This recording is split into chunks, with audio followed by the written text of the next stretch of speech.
Hi there, and welcome to another episode of the Fox's Tales, one made by a fan for the fans. Today we have another guest with us. I'd like to bring in my good friend Tim. How you doing, Tim? All right? Well, mate, how are you? Yeah, good, thanks. Another fellow referee, I do believe you are. Indeed, sir. Cool. Well, without further ado, we'll move into the first question for you. How long have you been a Leicester fan? Just trying to work it out. About 42 years. 42 years. That's nearly as old as me. Yeah, exactly. I didn't think you were that old. I am a lot older than I look. So yes, quite a considerable time. So you've been through a few sides and a few managers and quite a few ups and downs. Yeah, Absolutely.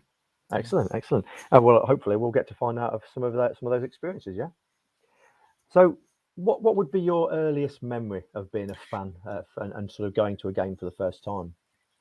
I actually just about remember it. It was April 1980. We beat Chelsea 1-0 and Larry May scored.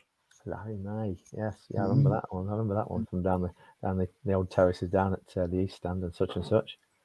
Yeah, Yeah. we Was we it? were we were in the main stand actually in seats. We got free tickets actually. Did you? They're quite posh, weren't they, in those days? Those Yeah, seats, yeah. past That's those, good. yeah. Like going to Goodison Park now. So your favourite player then, and obviously in today's game? I would say my favourite player in that sort of era would probably be John O'Neill, Northern Yeah, Ireland captain, centre back. yeah, Yeah, yeah, very good at the time. yeah.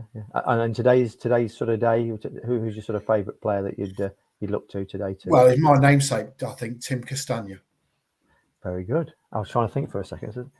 I know your last name. I can't think of anyone in the team with that Yeah, name. exactly. Yeah, Who's he? yeah. New signing. Yeah. So moving on. The next question, quite simple. Have you ever met any of the Leicester City players? Not the current players. I met, to be honest, I've met both Muzzy Izzet and Neil Lennon when they did OBL's presentation when I was still coaching at OBL's a few years ago. So yeah, I've met them quite Yeah. a long But chat very with them. approachable. Yeah, very approachable guys.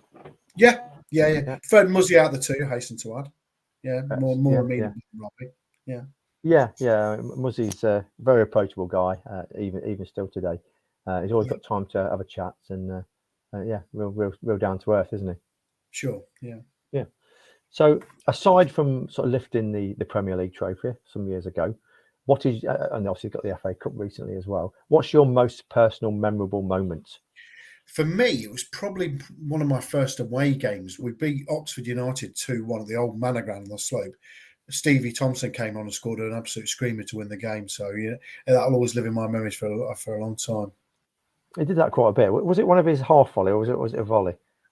I think it was a half volley from remember. I think he bent it around the keeper as well. It's sort of like this slopey end, if you like, of the really old Manor Ground. So it was quite special, really. Yeah. Oh, great. It's turning the clock back a bit there. Yeah. Looking ahead, obviously the transfer window is shut. Currently, there have been one person coming in during that window.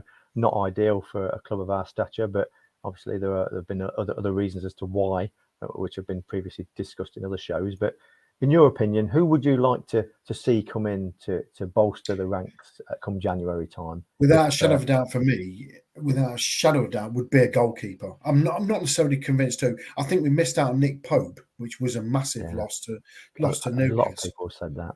Yeah, I'm not surprised. Until this week, I'd have probably said another striker as well because old Jamie's legs is starting to give way a little bit. But the way we play is quite tricky to bring a striker in because we only play one up top, so it's a bit hit and miss really. So, but certainly I'd go for a goalkeeper.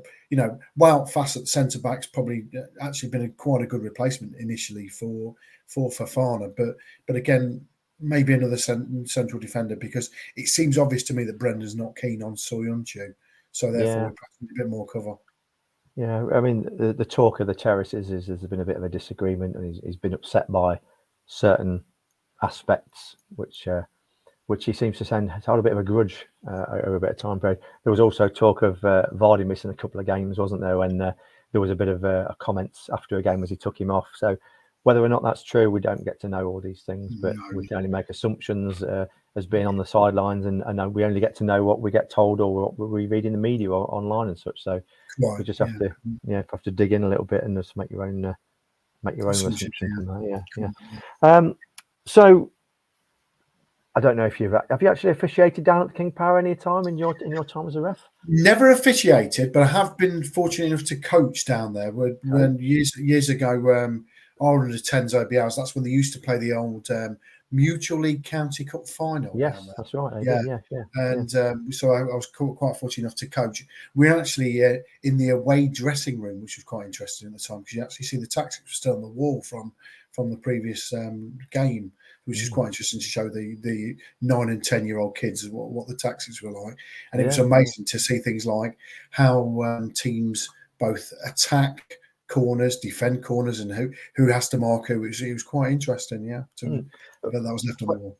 When we had a tour some time ago with the team I was coaching back then, the stories of the changing rooms.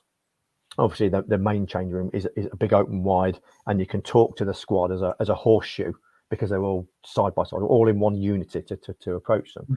Whereas the away team is more of a not so straight and not so straightforward. So it's a bit round a corner, and the lighting was different. The lighting wasn't as bright and as vibrant. So it's obviously you don't want to give a bit of an advantage to an away team by having lovely, approachable changing rooms with the best lighting possible, because you've got the home advantage. That's part of being the away team.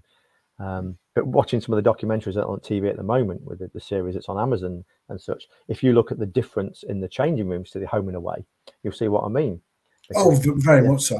There's very few places that actually give the away team the same advantage as the home. The only place you can think of springs to mind is probably Wembley, somewhere like that. But, a bit of even keel then, isn't it? Yeah. So I assume you've never played on the hallowed turf. No, not good enough. Not good. You don't have to be good enough. There was even a corporate days where you could do it at the end of the season. So outside of the club, which player would you admire the most? Doesn't have to be present day. Could have been back in the day. Yeah, it would probably be our Gary. Gary Lineker, purely and simply because one, ambassador, and he still comes across as a supporter to these days. And it's very hard, I notice, when he's on Match of the Day and stuff like that, to actually be unbiased. It reminds me a bit of Carragher with Liverpool and Gary Neville. It's very difficult for them not. Micah Richards springs to mind. He's very passionate about Man City, Roy Keane, Man U. And our Gary certainly shows his colours without a shadow of a doubt. He does, yes, and he does very much indeed. So, if you could select a player today to join their current squad from any era, from any year, at their prime, who would it be? That's probably Super Stevie Walsh, because I'm just thinking of players that I would think relate to. Now he was a centre back version of Jamie Vardy. Heart on his sleeve, wanted to give everything he got every week, and that's what we need right now. That's what we need. We need a bit of grit, and I think Steve would give us that now. That sort of player, again.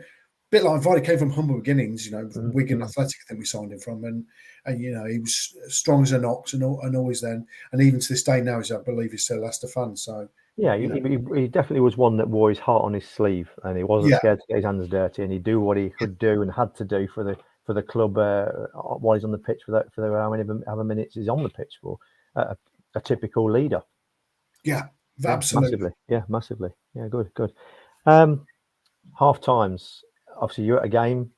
What are you going to have? What's your favourite pie? What pie are you going for? I really like, and it's not really a pie; it's more the sausage roll. I don't know if you've had one. The sausage roll with the red Leicester bit, beautiful. That's probably one of the best things they do. You are guest on the third show, and you are third pastry person. Yeah. No, honestly, the pies are okay. I mean, I've had a Balti pie, which is fine, but for me, it's definitely that sausage roll with the red Leicester. I think that's really quite clever. So I wonder if our next guest will be a pie person or not. Let's see. But I wonder if we can go 11 shows when everyone's a pastry person. This is the same thing. Would you be a pre-match drink or an after the game drink? Would you be local hero, or would you be the sore point? Because I would have said Blues Bar, but obviously it's not there, so I'll get sore point. If I was picking between the two, I'd do local hero. But to be honest, I don't go in either. I'm more of a grab a Costa from the Odeon on the way down, or possibly I've been in the Donkey a couple of times. I've been in the New Road Inn, which is more my side of the ground, because obviously I walk over the the Freeman's Common. But if I had to pick between the two, I'd go local hero. But generally, I would have a point slightly further out. Really. Yeah, say each to their own. Everyone has a different pre-match or a different after-match, and depending what fits with where they're coming from, because people come from all different places. So yeah, it's going to be different all the time. Yeah, cool. And I added one on the end here as well, just to keep going. Of all the years you've been a fan, which manager has been your least favourite over that time? I'm going to say Mark McGee, because the way he left and said that Wolverhampton Wanderers was a bigger club. I think I think that was appalling, because that was obviously misguided and misinformed. We talk about players who speak out of turn with, and they don't necessarily go through their agents and stuff like that. Now, Mark McGee was the most misinformed person I've ever been. I've ever sort of known, really. And it's interesting because he, for some reason, which always still makes me laugh, they had him on Soccer AM once with Leicester Fans of the Week, and he wondered why the Leicester fans hated him. Well, that's because of the way you left us under a cloud. I'm in no doubt that people would say people like Craig Levine, but he was a so-so manager, and Ian Holloway. But to be fair to Holloway, and I always say this about Ian, had he been given the opportunity to bring us back from the third division, he probably would have done so. But then, that's something that we'll never know. But for me, without a shadow of doubt, Mark McGee, because of the things he said as he left. Good shout. I'm sure people will agree, but then there'll be people out there to disagree. But that's what we're here for, just people's different opinions at the end of the day. So thank you very much, Tim, for coming on to the latest edition of the Fox's Tales. You've gave us an insight as to your experiences as your time with Leicester. And we look forward to the next ones, whoever that might well be. But appreciate you coming on, Tim. Really appreciate that. Thank you very much. Thank you again. And thank you very much, mate. Keep watching. Take care. See you later. Thanks, mate. Cheers. Bye-bye.